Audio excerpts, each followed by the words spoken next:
You've tuned into InvisiYouth Chat Sessions, a video podcast series. Our episode starts right now.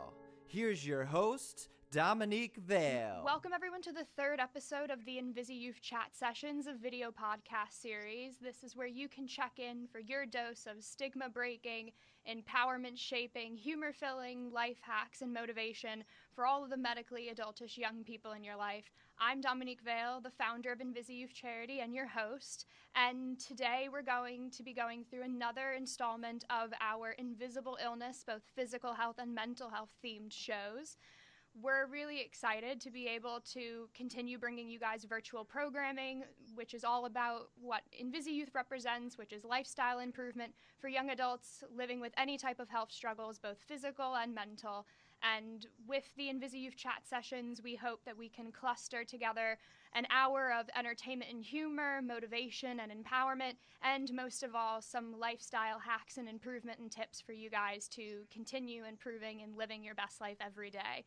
Our goal at the end of each hour is for all of you to be able to have some fun and laughs, open your minds, and learn some new things. And mainly for us, it's being able to empower, motivate, and provide you with lifestyle management tools. And a way that we do that with the InvisiYouth Chat Sessions is that we get to bring in guest experts from around the world who are leaders in the front of different parts of the young adult advocacy community. So I'm super thrilled to bring on our guest.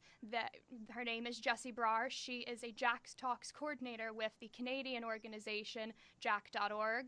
They are a network for young adults that are leading the way of transforming mental health for their advocacy and mental health discussions and support. They have unique and youth-driven initiatives and programs that really are designed to include young adults in their own narrative on breaking mental health stigmas, of how to support young adults in the mental health community, and providing a new young adult perspective on mental health advocacy. So welcome, Jessie. How are you? I'm good. Thank you so much for having me. Of course.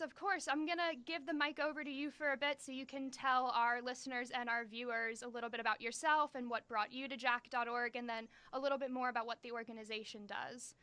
For sure. So I guess to start off with jack.org, we're a national youth mental health charity. So we have a network of almost 2,500 young leaders from across Canada, and we're all working together to revolutionize the mental health space. So for myself, I actually started off as one of those young leaders. So about 2 years ago, I was a Jack Talk speaker.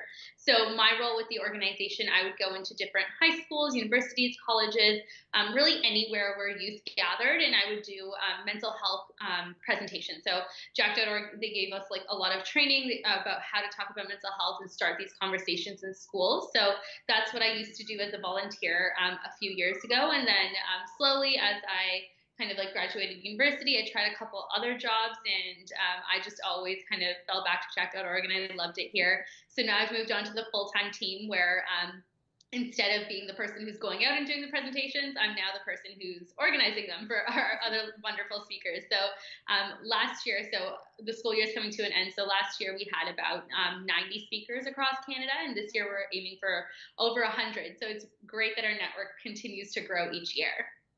Great. And how many years has jack.org been around? I feel like it's been over a decade at least. Almost. So I think we're in our 9th year. Oh, okay. I was close. Now, so we started off, of course, when it was like a little bit smaller. So it started off with Eric Windler and his wife Sandra, and a few of their friends. They were the ones who were kind of championing everything, and now we've grown to a full-time team of almost 24 or more people, I think, at this point. Mm-hmm. And so we've been running events for quite a few years now, growing our network of young leaders. So we've got 3 main programs that we run. So Jack Talk, like I already talked about, that's the program I'm a part of, where we're leading those mental health presentations for youth, as well as Jack Chapters, which are typically in school clubs, but they're also like any organization or any place where youth gather that are coming together to erase stigma and talk about mental health in their communities, and as well Jack Summits. So we have our national summit, which brings together 200 students from across Canada. I'm going to repeat that one sec. And we've got our Jack Summits program, which brings in 200 students from across Canada to come together and talk about how we can revolutionize this mental health space. And we've got regional ones we do as well. So we had, for example, a summit in Winnipeg. We had one in Toronto, a bunch all over, so we can bring together the community and keep talking about this topic. Yeah, no, I love that. And I love that you've really sort of grown from volunteer all the way to employee with the organization. And that's something that when my team and a lot of our brand leaders were looking at different organizations we loved that were healthcare advocates, especially for young adults. Shameless plug to jack.org. They have some of the best catchphrases and slogans I think are in the charity game. Seriously, guys, just give them a look at. Seriously, their slogans are goals when it comes to nonprofits. I'm always super envious of what they have. They're the best catchphrases ever. So speaking of catchphrases, we're going to go into our first segment with Jessie, and this one is called Chat Me Up. Chat me up. Hey, wanna chat? All right, in the Chat Me Up segment, guys, we get to go through some how-tos and tips on ways to get people talking about mental health and mental health activism. It's really our way of getting to go through the different go-to ways for individuals, both families and friends, to really approach one another on the mental health awareness and mental health conversation. So, Jessie, I know a big thing with jack.org is having young people learning ways that they can talk about their mental health struggles with friends. So what would be some of the best tips that you would be able to give to other young people that want to talk to their friends about mental health? For sure. So I think one of the big things we like to drive home is that mental health is something we all have. So the stats in Canada are that 1 in 5 Canadians will struggle with their mental health at any given time. So even though 1 in 5 are struggling, 5 in 5 of us all have mental health. So it shouldn't be a taboo conversation, even though it still is. And that's why we're working to bring these conversations up and have them more often. So when mental health struggles come up, or you think your friend might be struggling, oftentimes there's changes that you've noticed. So either they're behaving differently, they're talking differently. So a good way to open it up is just kind of stick to the facts and be like, hey, listen, I noticed you're not showing up to band practice anymore. I noticed you've been saying things like no one would even care if I was there, and putting the facts in front of them, be like, hey, this is just what I've noticed, and kind of opening up that conversation. One, it shows that like you're listening and you're paying attention to them, and two, it lets them know that you care. And even just outwardly saying like, you know what, I'm asking this because I'm your friend, I'm asking because I care about you. Being in a mental health struggle, like I've struggled myself before as well, and it's very lonesome, and like oftentimes you're scared of what other people are going to think about you. So even if you can like show that person, it doesn't have to be like this huge intervention. It could be just going out for Starbucks one day and be like, hey, listen, I noticed that you've been acting a little differently. I care about you. I just want to make sure you're okay. And opening up that conversation, I think, is a really good first step.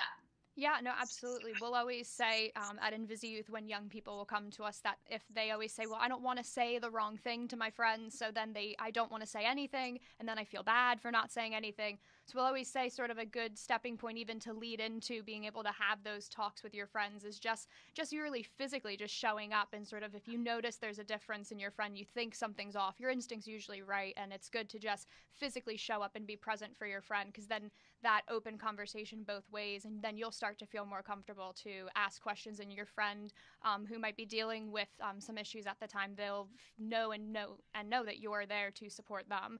So that kind of leads into the flip side of what I wanted to ask is different sort of chatting up ways that you would have for young people who feel like they are struggling with their mental health, that if they want to get support from their friends, from family, from networks like jack.org, how do you feel like they can get that conversation started? Because usually it's just that first few words for them that become most challenging for young people. Yeah, I think definitely it's a tough conversation to have, especially when you have those like stigmas that are associated with the topic, and you never know like what's going to happen, regardless of whatever conversation is, whether it's mental health related or something else. It's hard to kind of start a conversation about something that's serious. And I think the first step is recognizing that it's okay not to be okay. It's okay that if you are struggling, there's nothing wrong with that.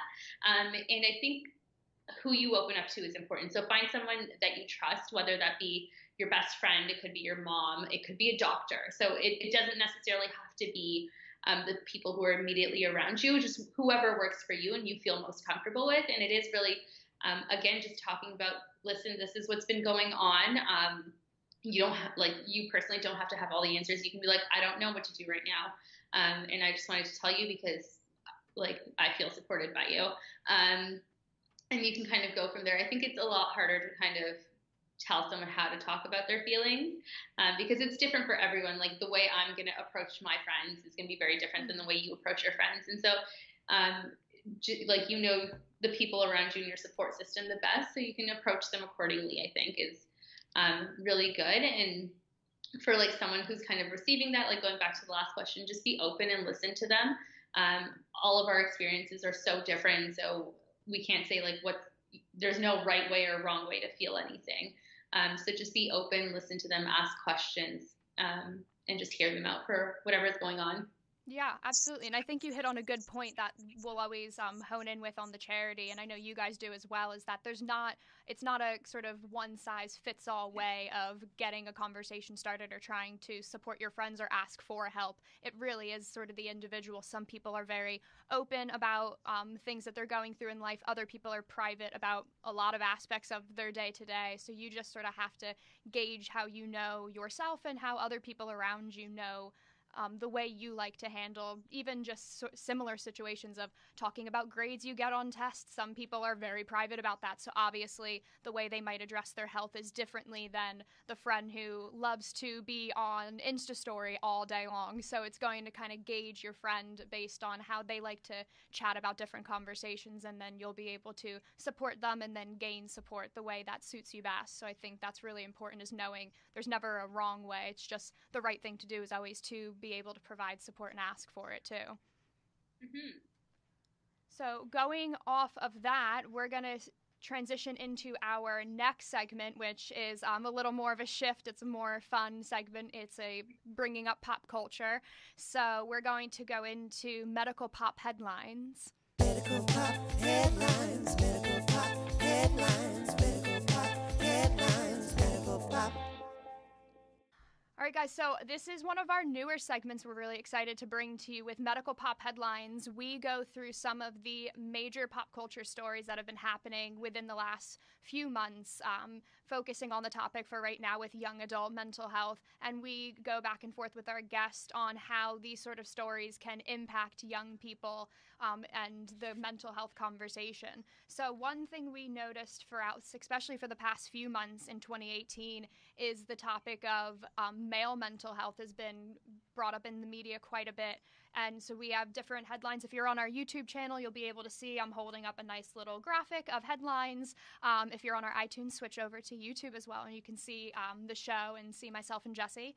So with these different headlines, you have one of them is the actor Ryan Reynolds, whose movie Deadpool 2 has just came out. He did a profile with the New York Times talking about the struggles that he's had living with anxiety, and really opened up about what it's like for him to have lived with anxiety on all different scales in his day-to-day life. And then you have the Olympic swimmer Michael Phelps. He's partnered up with a therapy app company called Talkspace, where they are using his experience and story of dealing with depression and the positive effects he's had with going to therapy, and really encouraging and empowering people to be open about talking about their struggles and the access of going to a therapy program. And that leads into our final headline, which you'll see is with the NBA. We have two pretty big hitters in the basketball community, Kevin Love, who's on the Cleveland Cavaliers, and then DeMar DeRozan, who's on the Toronto Raptors. They've worked with the NBA since last month in May to talk about mental health for athletes, and really wanting to be open about eliminating the stigmas that they've faced and that a lot of athletes in their community, especially in the NBA, face of asking for help and not wanting to talk publicly about it. So these are just sort of three headlines that have happened over the past couple months of male public figures really coming forward talking about different elements of mental health that they've dealt with that range from panic attacks, anxiety, depression. So I wanted to talk with, shout out, we have 2 Canadians on the list as well. So with this, I wanted to talk to Jessie about how do you feel that seeing these male public figures coming forward, how is that going to impact a lot of young adults that might be struggling with their mental health, seeing public figures like them coming forward and talking about it so openly? For sure. So I think there's kind of 2 sides to this. So one, it's great. Every time you can kind of connect with someone else or see yourself in someone else's shoes, it makes it a little easier to come to terms with your experience. Like for example, like I'm a South Asian woman. For me, a turning point in my story was when I saw a South Asian male. So someone who kind of looked like me, kind of grew up in the same type of like mixed Indian and Canadian culture, and related to those experiences. When I saw him open up about his mental health, I was like, you know what, that sounds like me. Like if he can get help, maybe I can too. And so I think that's great that there's so many men, like you mentioned, Ryan Reynolds, Michael Phelps, Kevin Love, DeMar DeRozan, like the rocks that come out, like there's so many men that are opening up. And I think that's really great for young men and like men around the world to see that, because it makes them feel like it's okay. Because sometimes we have a lot of like stigma associated. Like, of course, there's stigma with mental health in general, but men get some added stigma with like, you have to be masculine, you have to kind of put on a brave face, like real men don't cry, all of these things that are just so wrong, and it causes more hurt than anything really to the community. So it's great to see that these people are speaking up. But I also think it's important that us as young people and just as people in general recognize that those people that are opening up right now and doing it in such a public space, it's great that they're using their voice for something like this, but they're also very privileged, and not all of us are going to be able to relate to their experiences, and that's okay. As well, they're not doctors, they're not therapists, so how they're dealing with their stressors and what's going on in their life, that's not kind of the end all be all. So you also have to kind of check yourself and be like, okay, like check in with yourself, like Ryan Reynolds is opening up, like, okay, cool, like maybe I might be struggling. You have to do your own research almost and reach out to your own resources in your area to make sure you're doing the right things for you. I know I've said this already, and I'm probably going to say this a million times throughout the podcast, but like all of our experiences are so different. So we can't look at someone and say, this is how they did it, this is what they went through, and so this is the answer. It's different for all of us. And so we really need to kind of check in with ourselves and be like, where are we at? What are resources that we're comfortable talking to and talking about, and how we can take care of ourselves. But it's amazing that they're opening up these conversations. And like the more we talk about mental health, the more mainstream it becomes, the less stigma there is and the less taboo it is.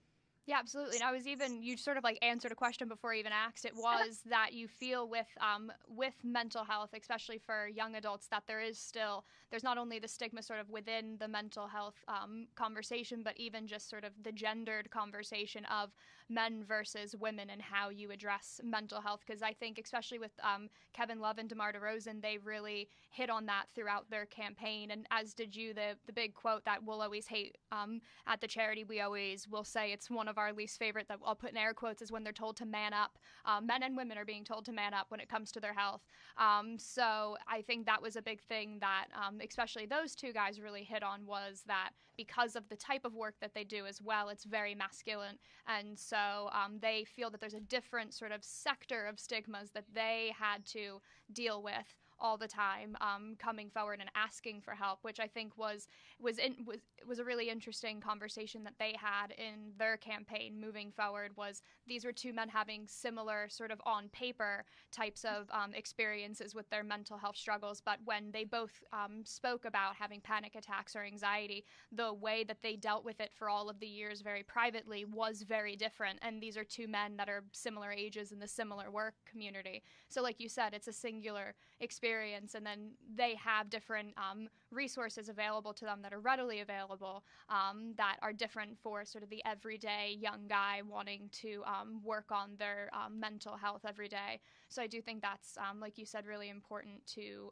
understand that it's really great for them to open that conversation, especially for a lot of young men, but then also to kind of check in with yourself of seeing like, okay, I think a lot of things they said I kind of relate to, so maybe I should check in on what is good for me, and then move forward with that. So I think props to obviously these for guys here for coming forward, and a lot of other men as well in the entertainment and athletic community that are really using their platform to sort of help themselves and then help others along the way. Because I think that was a thing I was even going to mention to you, was that while a lot of these public figures come forward, a big sort of similar trait they had was that they were very private about sort of their struggles for many years, and then private about their treatment until they came forward. So do you even feel like that sort of, even with them coming forward, they still even felt that stigma of, I helped myself before I could talk about it publicly in a very private manner because I worried about what people would say?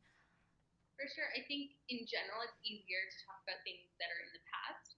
And I think also for a safety thing, I know personally, if you're currently in that position where you're struggling, it can be very hard to talk about, especially publicly.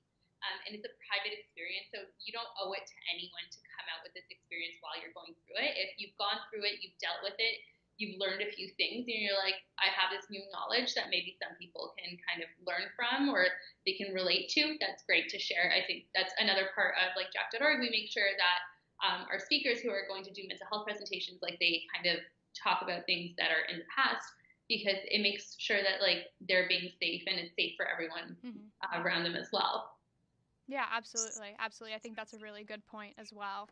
So I'm going to put these headlines away, and we're going to go on to our third topic, which is similar to what these guys have been doing and what our two organizations are doing. And our third segment is called Break That Glass Ceiling. Break that glass ceiling. Break that glass ceiling. All right, and one of my personal favorite segments, this is our good go-to stigma shatter breaking segment. So we get to talk about our theme of young adult mental health and how to really get the conversation going about not only what is taboo or under-discussed with mental health, but really acknowledging how we can take these sort of stigmas and misconceptions, and once we get the conversation moving, ways that we can sort of crack the ceiling so that we can eliminate a lot of these stigmas. So I know a thing that we sort of touched on is there's gendered elements when it comes to mental health, but I really wanted to talk about sort of the misconceptions when it comes to mental health for the young adult community, because oftentimes, what do you think are stigmas for this age group when it comes to discussing mental health publicly? For sure. I think there's not a lot of education around mental health in general, especially as young people. Sometimes you often get kind of put to the side, being like, no, you're too young to learn about this. This doesn't affect you. But the reality of the situation is most mental illnesses, they have their onset between 15 and 24.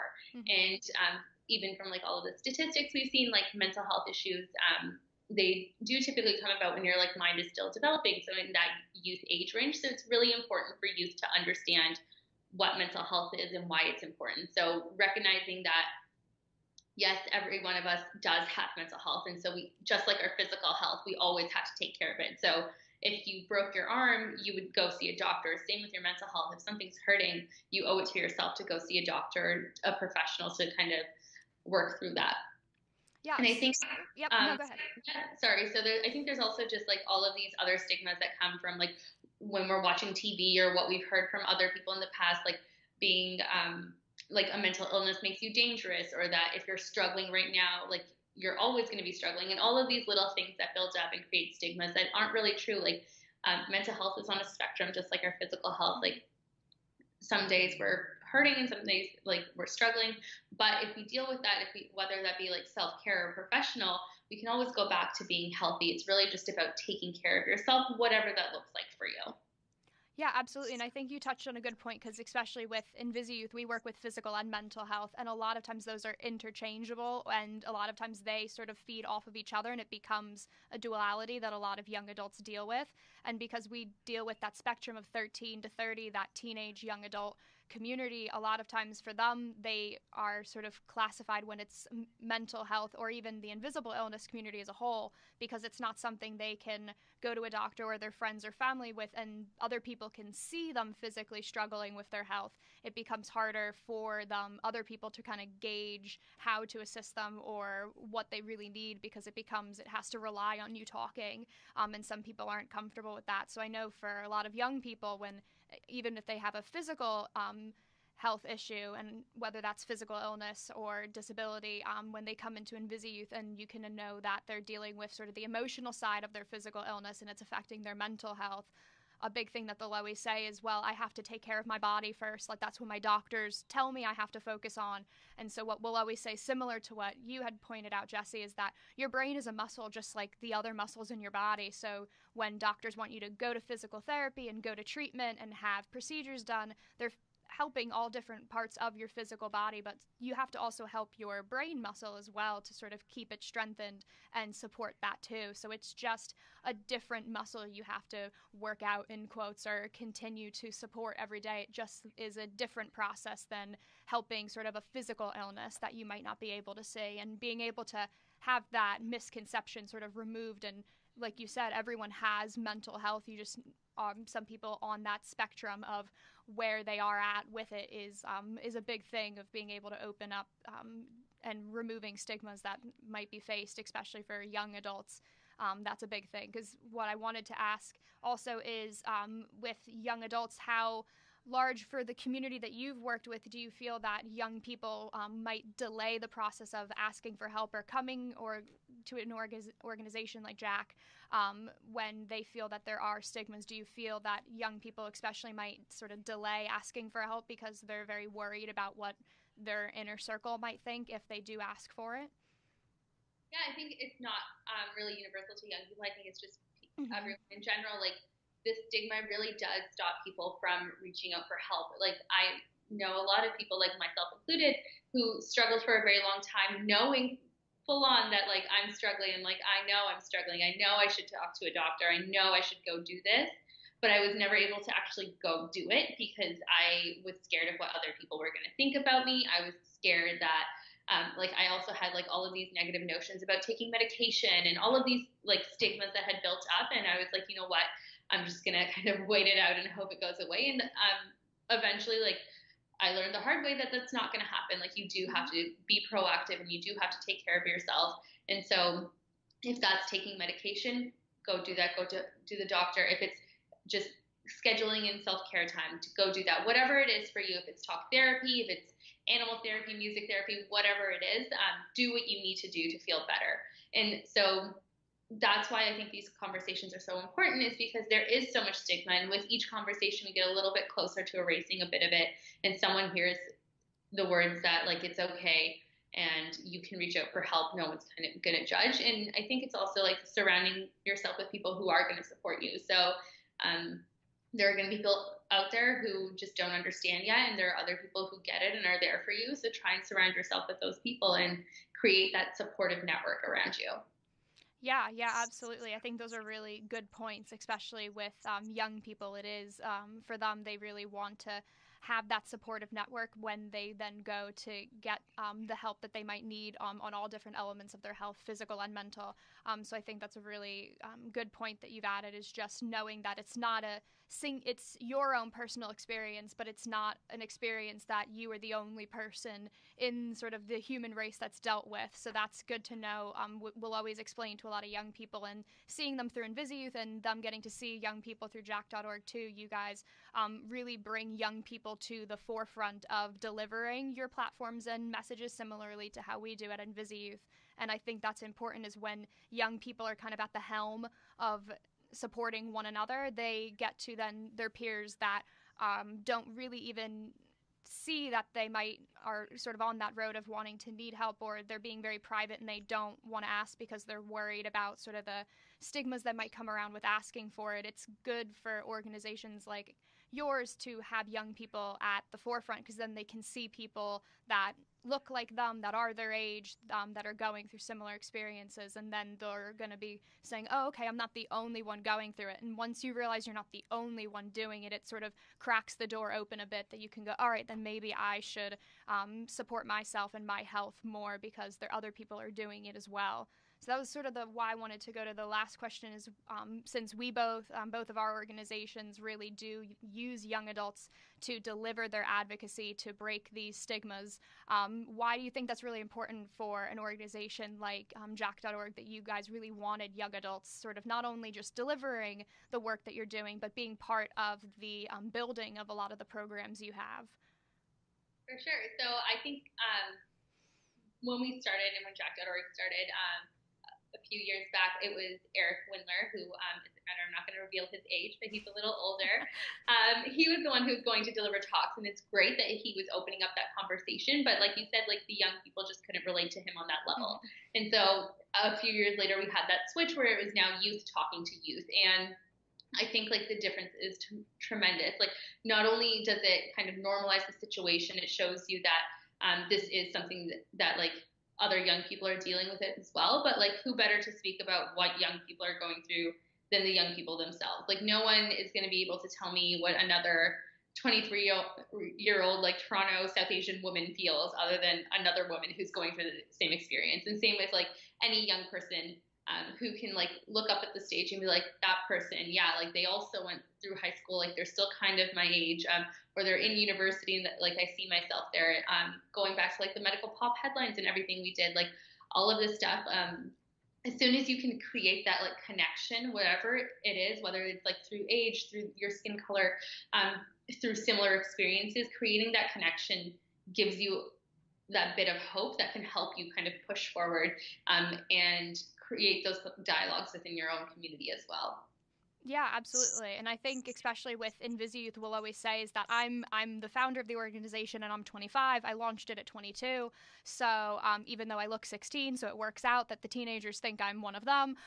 So it's been great for us to have me and surrounding my team of other adults that will work with me that are older. I have global brand leaders that are from the States and Canada and England that range from 16 to 30, so they really are sort of the voice in physical illness and disability and mental health, and really sort of being the guiding force within the organization on how to address other young people, because they'll then be able to explain back to me different ways that you can connect to older youth faster and more beneficially to them, different phrases that they like used better, how they like to address different topics. So I think the best way to sort of end misconceptions is by asking the young people themselves what they feel like they are, and then you're able to challenge them the way that young people want to challenge them. And I especially with the invisible illness conversation, that's a big thing, because you want to be able to talk about what you can't say.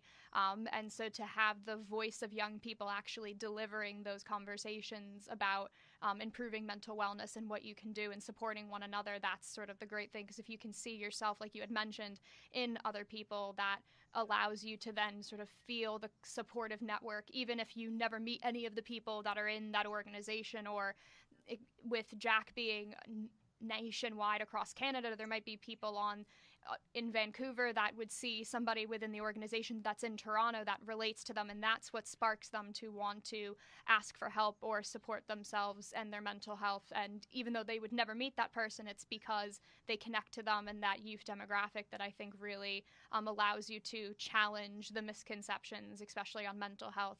So that's, like you said, it's a really good piece of advice that young people can have for one another, is to be their own advocates in all scales, whether it's sharing what organizations like Jack.org, like InvisiYouth are doing, whether it's then going to these sort of programs and initiatives, or even taking it further and then being involved, like yourself, becoming a volunteer. It's all different, sort of the whole scale of how to become an advocate allows you to put your mark on being able to challenge stigmas, whether just for yourself in your own life or even nationally or internationally with organizations that are trying to provide better day-to-day lives for a lot of these young adults around there. Exactly. And us as an organization, like our role is more to help give you resources, not tell you how to do something, but saying, you guys are the young people, you come up with the ideas, let us know how we can support you. So when we're like doing our Jack chapter work, our Jack chapters, the leaders who are at that specific chapter, they're the ones who are coming up with initiatives for their school. They're the ones who are talking to their community, and they come to us and they're like, this is how you can help and support us. And we're like, cool, like we'll do that for you. Same with our national summit. We bring in 200 student leaders from across Canada, and they all get together and talk about what they're doing in their specific communities, and they share ideas. They talk throughout the year with each other as well to see how they can continue to take what they're learning from each other and bring it back home. Yeah, exactly. Like that hits home perfectly, especially even with InvisiYouth, when we would never want to develop a program and put it out there and then have all of these young people say, well, I actually wouldn't come to that event, or that's not how I would want our sort of program materials to look, or that's not something I would want to read or watch or listen to, even with these chat sessions. So it's important to kind of know the community you're working with and then bring them in on sort of the development and how they want to be supported is how you should support them.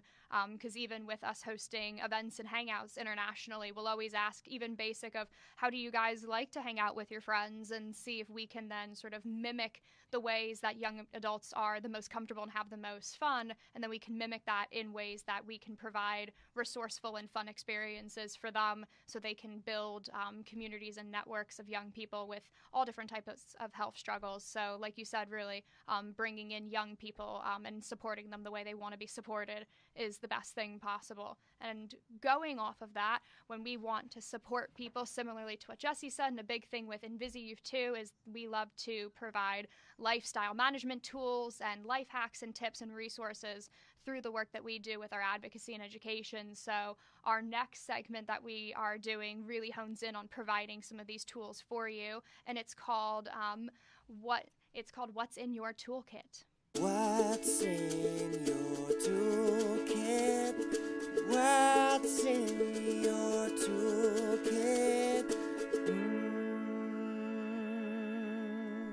Okay, so the What's in Your Toolkit segment is pretty much our good go-to tip sheet on what makes life work and easier, more adaptive, more inclusive, more accessible. So we're going to go through some of the top things that InvisiYouth and Jack.org would really put in their toolkit when it would come to mental health improvement for young people. Like I said before, InvisiYouth's all about improving the tomorrow and not waiting for a cure or recovery, but giving you the life hacks of being able to make every day better and improving your own mental health and your own health struggles every day.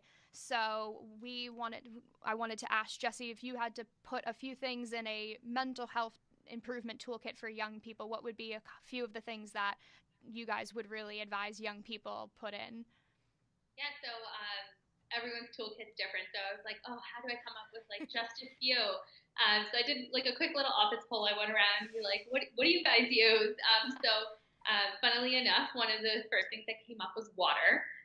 Making sure that you like stay hydrated and if anything's going on, like take a sip of water, take a breath. And there are other ones as well. There's some really cool apps out there. Headspace is one that we've seen a lot of people use. Facebook actually had almost like a Facebook Messenger app called Wobot, where I think you just message Wobot on Facebook and it's like a quick one-on-one messenger conversation. Like they answer right away. And I think all of these kind of online apps are really cool because it's sometimes hard to kind of fit. I know when I was in university, I never had free time. So it was really hard for me to fit in going to see a counselor in my schedule. So I started using these apps and I found if I kept up regularly with them, that really helped. And really it's about finding what works for you. For myself personally, I use writing and journaling as something. And I always have Advil in my bag just in case I've got a headache because it really depends on each person, but there's all these tiny little things you can do. I'm trying to think if there's anything else in the office that we came up with. Making sure you get enough sleep. I know it sounds so funny, and especially for youth, you're who needs to sleep right now? But sleep is so important. Making sure you eat 3 meals a day, all of these things.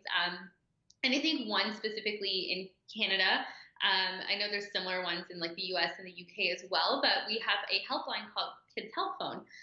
So it's not just for kids, it's for youth of all ages. And basically what you do is you can either call them, text them, I think they have a messaging system as well, and you can ask them the questions and they'll take you through. It's completely anonymous, so no one's ever going to know who you are. No one's going to know your name. They're not going to come find you after or anything, and it makes it a lot easier.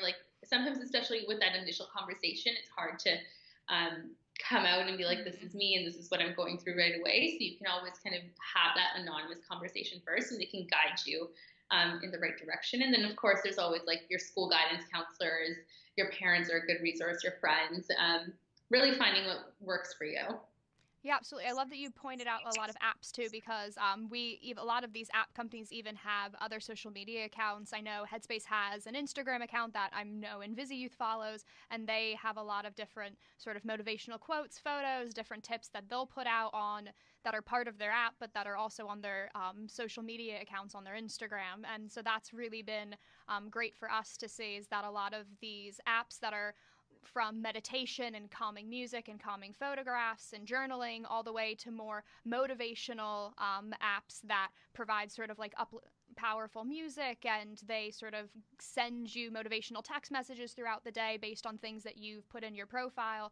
So it does sort of meet the user need of what is there. And it is like a lot of young people, it's readily accessible to them. So they're able to then sort of, once they feel like they need a little boost or they need some support, it's in their hand, it's in their pocket with their with them on their phone. So that's been sort of a big tool that we'll always want to provide, is being able to have young people know that there are lots of outlets out there, and you can sort of pick ones that work best for you. And always, a big tip we'll always say is, if you try one and you don't like it, there's about 30 other ones that are different types that you can go to and see which sort of section of them fits you best. I know I loved when you pointed out the water, like as if I can see that I was drinking water at the same time you said that, which was great. So that was something we always will point out, is having stuff sort of on you that can sort of give you that breath or moment. I know we've had a lot of young adults and our brand leaders and team members of mine that will sort of have actually sort of put it into my own sort of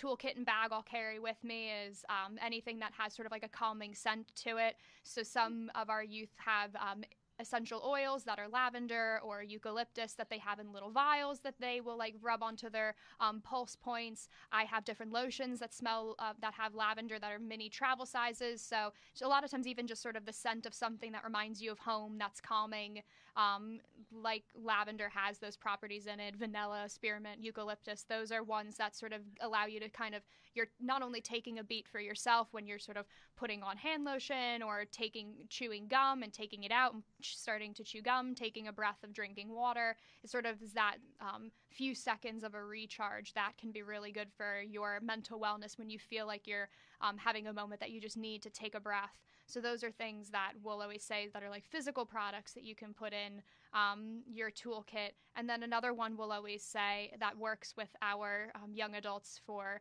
physical health and mental health, especially when they're interchangeable and when it's in the invisible illness community, is looking for different types of therapy programs. Talk therapy obviously is a very beneficial one, but there's so many other types of therapy and adaptive programs, whether it's sport therapy, music therapy, art therapy, there's animal therapy, and even just sort of going down the route that you did, Jessie, and volunteering for an organization or with a program. It allows you to kind of then sort of get support in different ways. If you are really into music, there's loads of music therapy programs in local schools and local areas or national chapters of organizations. People who working with animals is very therapeutic for a lot of young people as well. So being able to then find those, and those can be supplemental to you going to a doctor and asking for support in more of the traditional section of ways to support your mental health, but knowing that there's different types and it's not one size fits all. Every person responds to different types of support differently, and you can kind of package it yourself and build your own toolkit the way that suits you best. I was a competitive athlete for over 8 years, and that's how I got an injury and had nerve damage through my left side, as my health story that led me to owning InvisiYouth. But adaptive sports was something that was never even mentioned to me, which I felt that would have been a great part of my recovery experience dealing with a neurovascular condition if someone had shown me that I could have gotten involved in volunteering and even supporting and being part of adaptive sports, because it was such a big part of my identity before my injury and my health struggles with developing a chronic illness at 16. So it would have been a great asset to have. So that's something we'll always mention to young people to have in their toolkit, is sort of see the things that you enjoy most in your day-to-day life and then building them into a way of then becoming a supportive element of your life too. So that's something we'll always suggest, and reaching out to organizations like jack.org, like InvisiYouth, other organizations, and saying, hey, I'm not sure. I'm looking for different types of support networks, because a lot of times if one organization can't provide it, the charity world's very supportive of one another. They love to pay it forward. So they might be able to then lead you to an organization that they know and have worked with that would be a good supportive tool for you. So it's always, even like you said, with that hotline that's in Canada, knowing that there's things you can do anonymously, of then sort of taking that first step without feeling the concern of people knowing it's you. Those are some really great ideas to be able to build a toolkit that works for yourself and is individualized for yourself as a young person. Yeah, definitely. I think overall, we've talked about this enough times that it's do what you can for yourself. And like Jack.org, we're not necessarily like a support like system of anything. We're more like a network of young leaders that are revolutionizing the space and putting in kind of like groundwork. But we definitely can always like be like, yeah, like here's Kids Help Phone. Like these are resources that we talk about, like your guidance counselor, all of these resources we make sure to mention in all of our programming so people are aware that there are resources out there, and like you have to find which ones work for you in your specific experience.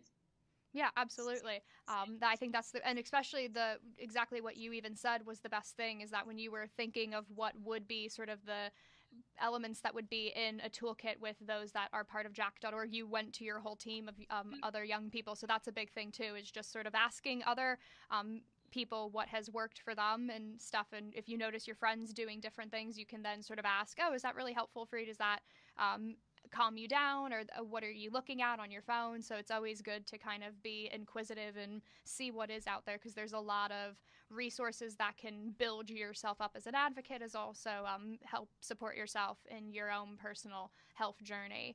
So going off of that, we're similarly to you mentioning that of what Jack.org really represents in terms of revolutionizing the way young adult mental health is discussed and how stigmas are challenged. We're going to go into our final segment of the show, which I think is going to be perfect for Jack.org to kind of end our episode on. It's called Path to Power. Path to Power.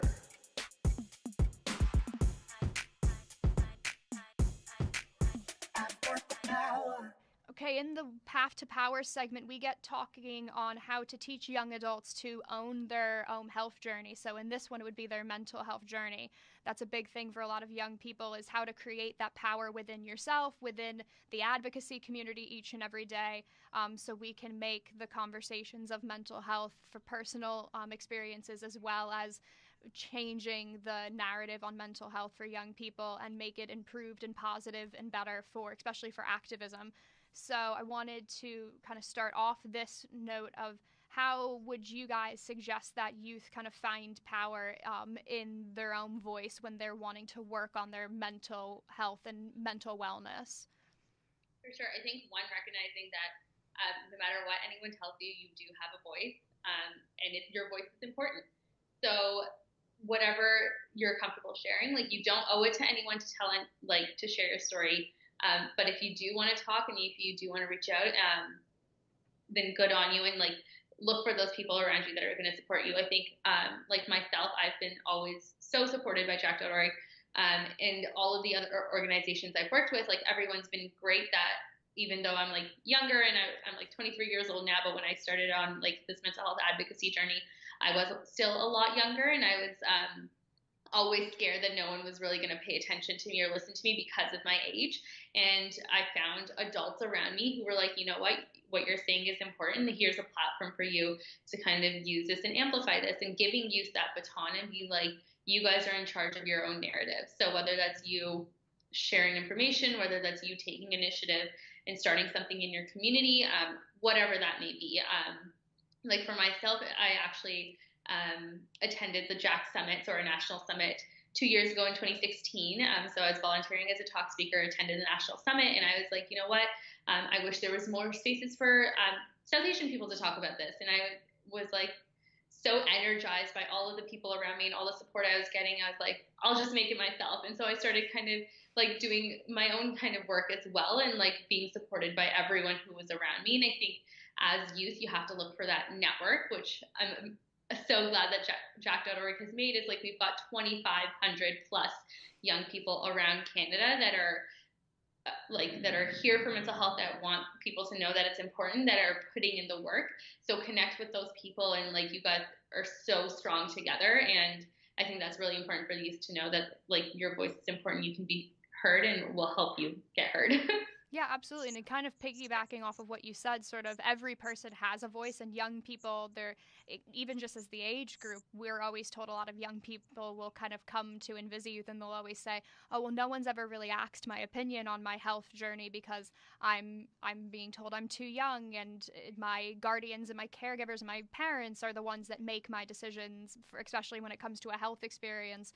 So we're always really and it's very important to us to sort of change that narrative a bit on how helping them become their own self-advocates and building up their own voice on advocating for what they want and need, and being able to voice why they want and need certain things, especially when it comes to their health journey, and knowing that there are networks out there that work with young adults to make them be advocates and help them become advocates in the way and style that works for them, in the way they like to become activists and make change. And that's a big thing that's important to Jack.org, that's important to InvisiYouth, is knowing that a lot of times young people will say, oh, well, I'm young, my voice might not matter, or if I add one more voice to the advocacy world, what differences can I make? But the voice, it can only be amplified, and the changes in activism can only get larger if each person brings a voice in, because it brings up that power and that notch one more every time when another young person wants to then join in, like yourself had been a volunteer and you had gone to a summit, and that made you want to amplify your voice and become an even bigger advocate in a different way. So it's knowing that each voice is making the whole mission as a whole amplify and get louder to provide change. And that in itself is sort of self-soothing in a way of you becoming an advocate and working with other young people. It then sort of invigorates you to then continue your own health journey and mental wellness and physical wellness, whether it's a physical or mental health issue that you might be dealing with as a young person. When you're sort of invigorated by other people working to make improvements, then you sort of want to pay it forward to yourself and then pay it forward to others. So I think that's a big thing of building up your own voice, and knowing that everyone has one and everyone should use it is really great. I did want to ask that a big thing that we'll always see at InvisiYouth is, unfortunately, like you said, there are still a lot of stigmas that surround mental health. And for a lot of young people, they'll say that if they try to use their voice, if they face judgment, whether it's from friends or family or just other adults that tell them their voice might not matter, they sort of become discouraged by facing that judgment or that experience. So what would be some tips that you guys would give to other young people when they might have faced that moment of hardship by saying their health or their voice wouldn't matter, and having them go to try again, asking for support or becoming an advocate and pushing for their activism to be heard?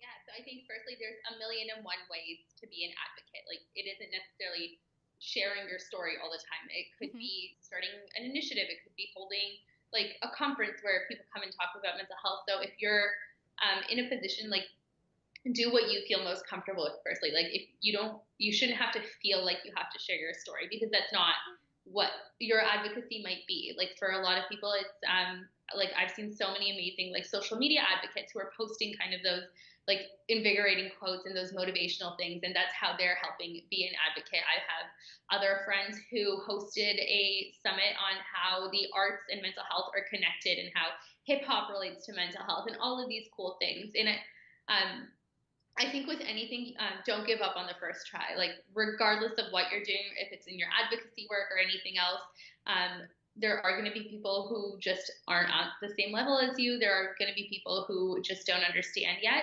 and that's okay. But I promise you, there's someone out there who does. And they may not come forward. They may not like come look you in the eyes and say, yeah, like what you're doing is helping me. But there's always someone who's listening, who's watching. Like I said, like, I had seen someone talk about mental health openly, and that was what kind of opened my eyes to this kind of journey. And I still to this day don't even know that person's name. They were just someone I saw kind of in passing, having this conversation, and they made such a big difference in my life, and I never noticed. we had a speaker at our last summit. His name is Drew Dudley, and he actually has a TEDx talk on the lollipop effect. So if you haven't checked it out, you really should. That's one of the things that's actually in my mental health toolkit is what you're doing now. And if you're just kind of being authentic and being yourself and putting yourself out there, you never know the difference it's going to make. And it may not be immediate. It may not be huge, but everything that you do is making a difference, and every little thing helps. Yeah, absolutely. Even sort of touching on what you said with there's sort of a whole scale of being an advocate and bringing activism, whether it's for physical health and illnesses or disabilities that young people might have, or mental health as well. There's so many different ways of being an activist for young people that suit them best. If it's not their own personal narrative, we do have a lot of young people that will come to us and say, I'm very private, or I've had a lot of negative experiences with how people have treated my illness, so I don't like to talk about my own health story, but I still want to be able to make a change for other people that are in my community. That's what we'll always say is, well, what are things that you're passionate about that you like? And then we can sort of tailor their version of activism to what suits them best. Social media activism is sort of one of the biggest things we've been able to see since we launched 3 years ago, is people using Instagram and using Twitter and sort of building their own sort of activism tools that are quotes or photographs, or even just, we'll always say to young people, have your own sort of social media account and follow the organizations or people that you think are the best advocates, and sort of sharing on your own platforms to your network of friends and family, sort of sharing what these other individuals and other organizations are doing. You're taking it and paying it forward and sharing to more people what's being done out there. And so that is a level of activism, is you're becoming an advocate for that community and sharing more and more work that's being done. You're sharing more and more voices, and it becomes a ripple, and more people in your network and social circle will then see what you're supporting. I know a big thing that we see with InvisiYouth, and I know I even touched on it with you beforehand, before the show, that Jack has some of the really cool slogans, and some of them are even on your t-shirts. I have one of them. So that's a big thing that I've even had experiences with the shirt that a lot of the shirts that Jack.org has, that other charities and organizations have, catchphrases and slogans that we'll use at InvisiYouth that are on our guidebooks and materials, sort of just even taking that sort of silent road of activism as a young adult and just sort of wearing a shirt that supports an organization or has a phrase on it that talks about mental health or physical illness or disability and inclusivity and adaptive sports are really sort of silent ways that you're sort of showing your support. And I've had loads of times where I've worn shirts from other organizations, from InvisiYouth, from Jack.org, and have had people sort of stop, and I'll see them reading the shirt, or I'll even have them stop and be like, good on you, that's a good thing to advocate for. And that's just sort of it, but I know it instilled them on their day. It's now something that another person I don't even know is thinking of, and then they'll sort of keep that in mind when they're moving forward. They might then want to support that organization. They might ask me questions about it. So that's something we'll say to young people, is sort of knowing the scale of what you like to talk about, how open you are with your own health journey versus just the health advocacy journey, and seeing, just even going to events, programs that are more fun hangouts like ours at InvisiYouth, and supporting friends of yours, even if you're sort of personally dealing with health struggles that you might not have been very open about yet, but you're working on yourself personally, going to these other organizations' events and programs that are fun, that are educational, that are summits like Jack has, you're able to be an advocate in your own way, supporting an organization, and then also sort of supporting yourself, that you're there, bringing young adult advocacy in different ways. So I think that, like you said, is really important, is knowing what you like to do and what you're comfortable with, but then also it makes an element of power in yourself as a young person to choose, especially having the ability of choice of how you want to support other people and how you want to advocate, that there are choices. Exactly. Jack.org, like you said, our slogans, I love them too. We're rebels with a cause. We're not necessarily doing what is mainstream. We're not necessarily like some of the things we are talking about are the stigmatized topics around mental health, and just because we're talking about them, we're getting more action. And every time someone listens to a conversation, every time someone sees a shirt that says this is what a mental health advocate looks like, every time we put like anything out there, like every time a school has an initiative, every time we have a summit, it's that much closer to more people knowing about what mental health is. And that's really the goal in the end, is for everyone to be okay with talking about their mental health and reaching out for the support that they need and deserve. Yeah, absolutely. Because that's even what, like, even with the InvisiYouth chat sessions slogan that we have is just, we refer to young adults with any sort of health struggle, physical or mental, as medically adultish, because you're not kids, but you're not adults, and you've got medical stuff going on, whether it's physical, mental, visible or invisible, you're sort of within that community. And it really has been fun to see a lot of young adults sort of taking the phrase that kind of we've trademarked with InvisiYouth and then running with it, and they're able to connect to young people in different communities that have all different types of health struggles, whether they're dealing with a physical illness or disability, and then they've now met somebody who also has a mental health struggle. They're able to connect just on the fact that they're medically adultish, that they're advocates in young adult healthcare, because it's such a wide spectrum, and it's something that crosses gender, religion, sexual orientation. We always say health, illnesses, and disabilities don't really care what you might look like. It affects anyone in any age. So that's a big thing, like you had mentioned, is sort of being able to find power in the way that you feel the most powerful, and then that kind of lights a spark in yourself to then push forward in a path that works best for you. Exactly. So, Jessie, that's the end of all of our segments. I've been so thankful that you've been on and being able to talk about your work with Jack.org and then what Jack.org represents, especially for the young adult mental health activism community. So thank you so much for being our guest. I've really appreciated it. Yes, thank you so much for having me. I think just these conversations, like I said, it's so important to have them, and I'm so glad we can kind of all like work together. We're all about collaborating and making sure we're working together. If we're working towards the same cause, we all might as well be working together. Absolutely. So I want to have all of our listeners and viewers on iTunes and YouTube for them to be able to find you and find Jack. So how about you tell everyone what your social media handles are and where people can find Jack.org, and then things that might be coming up for Jack.org that you want young adults to know about. For sure. So Jack.org, we're Jack.org everywhere. So if you want us on our website, it's Jack.org. If you want us on Facebook, we're Jack.org. And if you want us on Instagram, there's a twist. It's now Jack.org. So yes. Jack.org. It's all bright blue, guys. You can find it. So you can always come find us. Me personally, like I said, my name's Jessie. I'm one of the talks coordinators here. My Instagram is TheMH Spotlight. So THEMH Spotlight, and that's where I do a lot of my mental health advocacy work. So I'm all about the social media activism. And then as well, like Jack.org, we've always got something coming up. So whether it's planning for another summit, whether it's planning for talks that are happening at your school, if you want to start a chapter. So right now, unfortunately, I'm sorry to all of the listeners that are outside of Canada, but we are only in Canada right now.